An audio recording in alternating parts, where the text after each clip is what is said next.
ಶ್ರೀ ಗಣಪತಿ ಶಾರದಾ ಗುರುಭ್ಯೋ ನಮಃ. ಯತ್ರ ಯೋಗೇಶ್ವರ ಕೃಷ್ಣೋ ಯತ್ರ ಪಾರ್ಥೋ ಧನುರ್ಧರಃ ಅತ್ರ ಶ್ರೀ ವಿಜಯ ಭೂತಿರ್ಧ್ರುವ ನೀತಿರ್ಮತಿರ್ಮಮ. ಸ್ತೋತ್ರಗಳಿಗೆ ಶ್ರೀ ಅಳಸಿಂಗರಾಚಾರ್ಯ ವಿರಚಿತ ಶ್ರೀ ವ್ಯಾಸ ಮಹರ್ಷಿ ಪ್ರಣೀತ ಶ್ರೀಮನ್ ಮಹಾಭಾರತದ ಸಭಾ ಪರ್ವದಲ್ಲಿ ಕರ್ಣನು ಪರಿಹಾಸ್ಯಕ್ಕಾಗಿ ಅವಹೇಳನ ಮಾಡಲು ಭೀಮನು ಕೋಪದಿಂದೆದ್ದುದು, ಧರ್ಮರಾಜನು ಅವನನ್ನು ತಡೆದುದು ಎಂಬ 94ನೆಯ ಅಧ್ಯಾಯಕ್ಕೆ ಸ್ವಾಗತ. ಇದನ್ನೆಲ್ಲ ನೋಡುತ್ತಿದ್ದ ಕರ್ಣನು ಪಾಂಡವರನ್ನು ಹಾಸ್ಯ ಮಾಡುವ ನೆವದಿಂದ, ರೂಪವತಿಯರೆಂದು ಲೋಕದಲ್ಲಿ ಪ್ರಖ್ಯಾತಿ ಹೊಂದಿದ ಸ್ತ್ರೀಯರನೇಕರನ್ನು ನಾವು ಕೇಳಿ ಬಲ್ಲೆವು.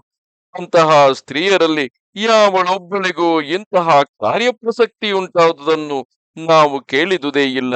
ಆಹಾ, ಕೌರವರೆಲ್ಲ ಪಾಂಡವರ ಮೇಲೆ ಇಷ್ಟು ಕೋಪಾವೇಶದಲ್ಲಿರುವಾಗ ಈ ದ್ರೌಪದಿಯಿಂದ ಪಾಂಡವರಿಗೆ ದಾಸ್ಯ ವಿಮೋಚನವಾಯಿತು.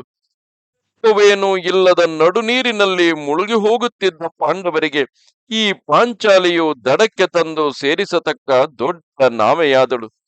ಪುರುಷರೆಂದು ಹೇಳಿಸಿಕೊಳ್ಳತಕ್ಕ ಪಾಂಡವರಿಗೆ ಈಗ ಒಬ್ಬ ಹೆಂಗಸು ದಿಕ್ಕಾಗಿ ಬಂದಳು ಎಂದನು.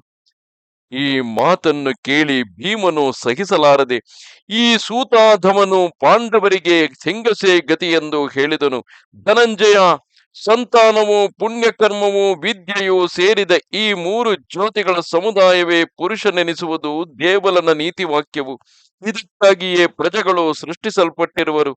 ಅಶುಚಿಯಾದ ಈ ದೇಹವು ಪ್ರಾಣದಿಂದ ಅಗಲಿದ ಮೇಲೆ ಬಂಧುಗಳೆಲ್ಲರೂ ಇದನ್ನು ಹೊರಗೆ ಬಿಸುಡುವಾಗ ಮೇಲೆ ಹೇಳಿದ 3 ಅವನಿಂದ ಉಪಯುಕ್ತ ವಸ್ತುಗಳಾಗಿ ನಿಲ್ಲುವವು. ಈಗ ನಮ್ಮ ಪತ್ನಿಯನ್ನು ಪರಪುರುಷನು ಮುಟ್ಟಿದುದರಿಂದ ನಮ್ಮ ಒಂದು ಜ್ಯೋತಿಯೇ ನಷ್ಟವಾದಂತಲ್ಲವೇ? ಪರಪುರುಷ ಸ್ಪರ್ಶದಿಂದ ದೂಷಿತಳಾದ ಪತ್ನಿಯಲ್ಲಿ ಹುಟ್ಟಿದವನು ಹೇಗೆ ತಾನೇ ಸಂತತಿ ಎನಿಸುವನು ಎಂದನು. ಅದಕ್ಕೆ ಅರ್ಜುನನು, ನೀಚನು ಪರುಷ ವಾಕ್ಯವನ್ನಾಡಿದರೂ ಏನು ಬಗುಳದೆ ಸುಮ್ಮನಿದ್ದರು ಅವನಿಗೆ ಪ್ರತ್ಯುತ್ತರವನ್ನು ಹೇಳದಿರುವುದೇ ಉತ್ತಮರ ಲಕ್ಷಣವು. ಪ್ರಾಜ್ಞರೆನಿಸಿ ಆತ್ಮಗೌರವವುಳ್ಳ ಸಜ್ಜನರು ಪರರು ಮಾಡಿದ ಸತ್ಕಾರ್ಯಗಳನ್ನು ಮಾತ್ರ ಗಮನಿಸುವರೇ ಹೊರತು ಇತರರು ತಮ್ಮಲ್ಲಿ ವೈರವನ್ನೇ ಮಾಡಿದರು ಅದನ್ನು ಮನಸ್ಸಿಗೆ ತಂದುಕೊಳ್ಳುವುದಿಲ್ಲ. ಯಾವನು ಹೇಗೆ ಬೇಕಾದರೂ ಬಗುಳಲಿ, ಸುಮ್ಮನಿರು ಎಂದನು. ಆಗ ಭೀಮನು ಧರ್ಮರಾಜನ ಕಡೆಗೆ ತಿರುಗಿ, ಅಣ್ಣ, ಇಲ್ಲಿ ಒಂದಾಗಿ ಕೂಡಿರುವ ಈ ವೈರಿಗಳನ್ನೆಲ್ಲ ಇಲ್ಲಿಯೇ ನಿರ್ಮೂಲವಾಗಿ ಹತ ಮಾಡಿಬಿಡಲೇ, ಅಥವಾ ಇಲ್ಲಿಂದ ಹೊರಗೆ ಹೋದ ಮೇಲೆ ಆ ಕಾರ್ಯವನ್ನು ನಡೆಸಲೇ? ಇಲ್ಲಿ ನಮಗೆ ಬರೀ ವಿವಾದಗಳಿಂದಲೂ ಬಾಯಿ ಮಾತುಗಳಿಂದಲೂ ಫಲವಿಲ್ಲ. ಈಗಲೇ ಇವರನ್ನೆಲ್ಲ ತೀರಿಸಿ ಬಿಡುವೆನು, ಇನ್ನು ನೀನೇ ರಾಜ್ಯವನ್ನಾಳುತ್ತಿರು ಎಂದು ಹೇಳಿ ಮೃಗಗಳ ಗುಂಪನ್ನು ಸಿಂಹವು ಹೇಗೋ ಹಾಗೆ ಆ ಕೌರವರನ್ನೆಲ್ಲ ದೂರದೂರನೆ ನೋಡಿದನು. ಧರ್ಮರಾಜನು ಎಷ್ಟೆಷ್ಟು ಸಮಾಧಾನವನ್ನು ಹೇಳಿದರೂ ಭೀಮನು ಒಳಗೊಳಗೆ ಸಂಕಟದಿಂದ ಕುದಿಯುತ್ತಲೇ ಇದ್ದನು. ಕರ್ಣಾದಿಗಳ ವಿಷಯದಲ್ಲಿ ಕೋಪದಿಂದ ಉರಿಯುತ್ತಿದ್ದ ಭೀಮನ ಕಣ್ಣು, ಕಿವಿ ಮೊದಲಾದ ಎಲ್ಲ ಇಂದ್ರಿಯ ದ್ವಾರಗಳಿಂದಲೂ ಹೊಗೆಯೊಡನೆ ಕೋಪಾಗ್ನಿ ಜ್ವಾಲೆಯ ಉರಿಯು ಹೊರಡುತ್ತಿತ್ತು.